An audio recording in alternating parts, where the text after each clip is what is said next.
Sobat Harmoni, berjumpa lagi dengan saya Alfonso De Punco dalam program Di Balik Kamar, khusus untuk segmen profil hari ini.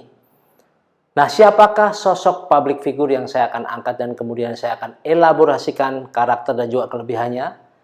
Dia adalah Mardigu Wowi Prasantyo, atau yang sering disebut dengan nama Bosman Sontoloyo. Ini nama luar biasa Sobat Harmoni, sedang menjadi bahan pembicaraan di kalangan masyarakat dan di berbagai strata begitu, baik dari sisi elit maupun masyarakat kebanyakan. Ada satu refleksi bahwa masyarakat terwakilkan suasana gundah hati dan sebagainya lewat pemikiran yang sangat luar biasa dari seorang Mardigu.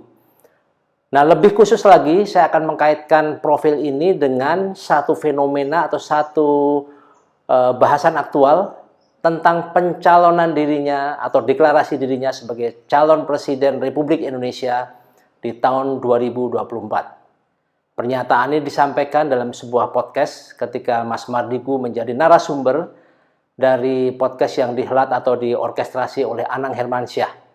Nah, Sobat Harmoni, pada dasarnya setiap warga negara memiliki hak untuk menjadi atau berkontribusi buat bangsa ini. Anda pun bisa menjadi seorang calon presiden, calon gubernur, dan tingkatan di bawahnya. Perenungannya atau persyaratannya adalah masalah kapasitas dan kelayakan dan juga persyaratan yang ditentukan. Nah, dalam konteks ini saya akan memberikan bahasan 3 hal.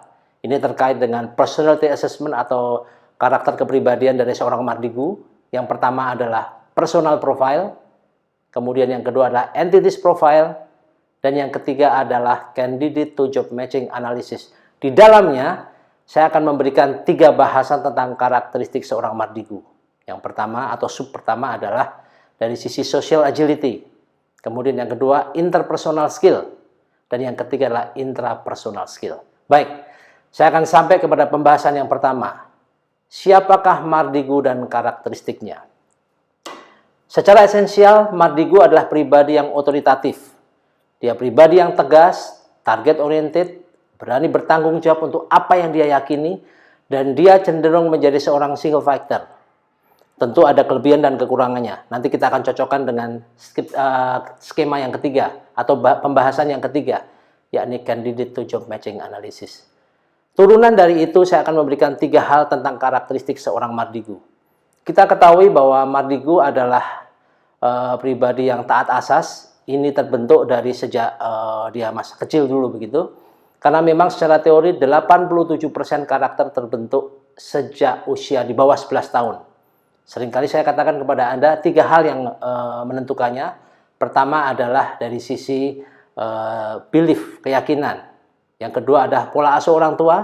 Dan ketiga adalah lingkungan pergaulan.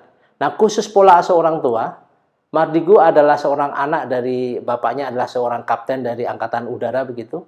Ini sudah pasti menurunkan nilai-nilai kedisiplinan, kemudian integritas dan sebagainya, dan itu membentuk karakteristik Mardigu sampai saat ini.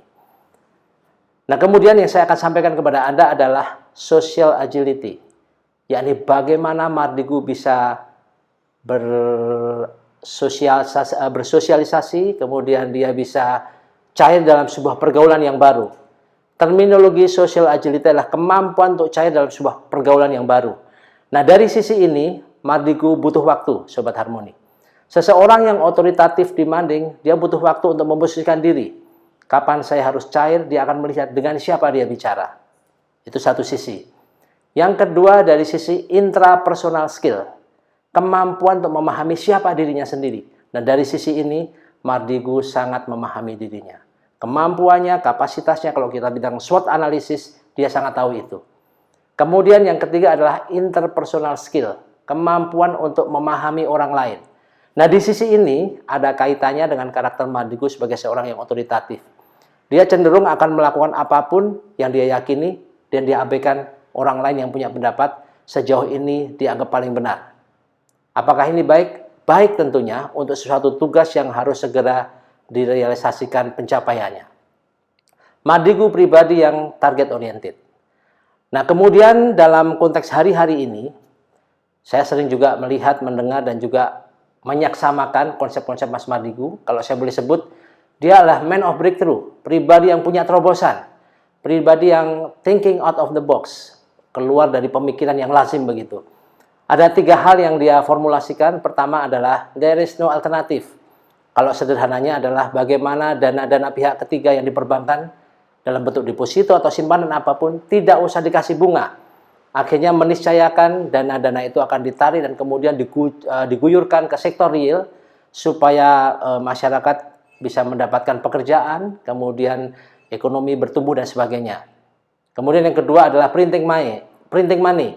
Ini satu falsafah yang dia mengadopsi dari 2 hal yang dilakukan negara adikuasa begitu, di Amerika tahun 1930, kemudian di China tahun 1970.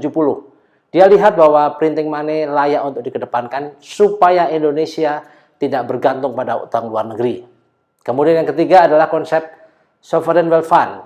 Ini yang sepertinya sudah diadopsi oleh pemerintah meskipun dalam bentuk yang atau format yang sedikit berbeda. Nah, perenungannya apa Sobat Harmoni?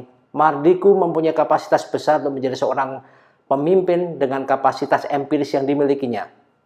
32 perusahaan yang dipimpin dia, kemudian dia juga punya entiti namanya Santara, yakni memediasi antara UKM dengan calon investor. Ini semacam miniatur dari investasi di pasar modal begitu, tetapi kalau orang mau IPO kan butuh dana besar Sobat Harmoni. Mardigu memformulasi bagaimana UMKM bisa mendapatkan dana dengan cara yang mudah dan tidak dengan biaya yang mahal. Sekali lagi, 3 pemikiran Mardigu ini menjadi satu acuan parameter bagi kita, apakah dia layak untuk menjadi seorang presiden. Nah, saya akan masuk kepada pembahasan yang kedua. Sekali lagi perhatikan Sobat Harmoni, yang pertama tadi adalah personal profile dari Mardigu. Yang kedua adalah entities profile atau profil dari sosok seorang presiden. Presiden Republik Indonesia, dia mempunyai 2 fungsi, yaitu kepala negara dan kepala pemerintahan. Syarat mutlaknya dia adalah seorang nasionalis, dia seorang yang berintegritas, berwawasan kebangsaan, dan memiliki kemampuan untuk mengorkestrasi seluruh wilayah Indonesia dengan satu tujuan, menjadikan Indonesia sebagai negara yang berkedaulatan dan berwibawa. Kemudian yang ketiga adalah dia harus bisa mempunyai kemampuan untuk mengorganisasi ke bawah, memimpin kabinet dan juga jajaran ke bawah, gubernur dan sebagainya. Ini syarat untuk menjadi seorang presiden. Nah, kemudian yang ketiga adalah candidate to job matching analysis. Analisa tentang kecocokan sosok Mardigu dengan profil menjadi seorang presiden. Setidaknya ada 3 catatan yang mungkin saya akan sampaikan kepada Sobat Harmoni. Pertama, untuk menjadi seorang presiden, Mas Mardigu mesti mempunyai keluasan untuk bisa mendelegasikan pemikiran, ide, kemudian kreativitasnya kepada sublevel di bawahnya, supaya dia tidak terkesan sebagai seorang single fighter. Artinya apa? Dia butuh kolektivitas tim yang bisa membackup pola pikir dan implementasinya. Kemudian yang kedua adalah secara pragmatis, hari-hari ini sedang didengungkan bahwa syarat untuk mengajukan presiden disebut sebagai syarat presidensial threshold, angkanya dinaikkan Sobat Harmoni. Mungkin bisa di kisaran 30%, dan artinya tidak semua partai politik bisa mengajukan calon presiden. Nah, dari sisi ada 2 pilihan buat Mas Mardigu. Dia harus bisa menarik perhatian partai politik besar begitu untuk menjadikan dia sebagai seorang kandidat calon presiden. Atau dia bisa berposisi sebagai seseorang yang independen. Jadi mewakili keinginan masyarakat tanpa ada gerbong partai politik begitu. Kemudian yang ketiga adalah, ini yang paling penting. Mas Mardigu mesti bereposisi dari seorang konseptor menjadi seorang yang merealisasikan program-programnya. Ketika begitu banyak ide-ide dia membuat masyarakat terpukau. Seperti saya bilang tadi, 3 pola pikir yang sangat visioner. Hendaknya dia bisa mengubahnya menjadi sebuah realisasi program yang real dan bisa dirasakan oleh masyarakat dan bangsa ini.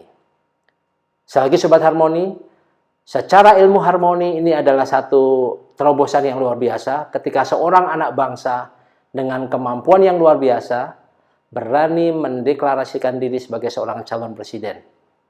Pilihan ada pada kita. Saya mengedepankan kepada Sobat Harmoni sosok Mardigu Wowi Prasantyo atau Bosman Sontoloyo sebagai salah satu alternatif calon presiden di tahun 2024. Waktu nanti yang akan membuktikan, dan kita akan melihat kapasitas Mas Mardigu dalam nanti mengorkestrasi Indonesia menuju negara yang adil dan makmur. Dari tempat yang harmonis, saya menyampaikan salam harmoni bagi Anda.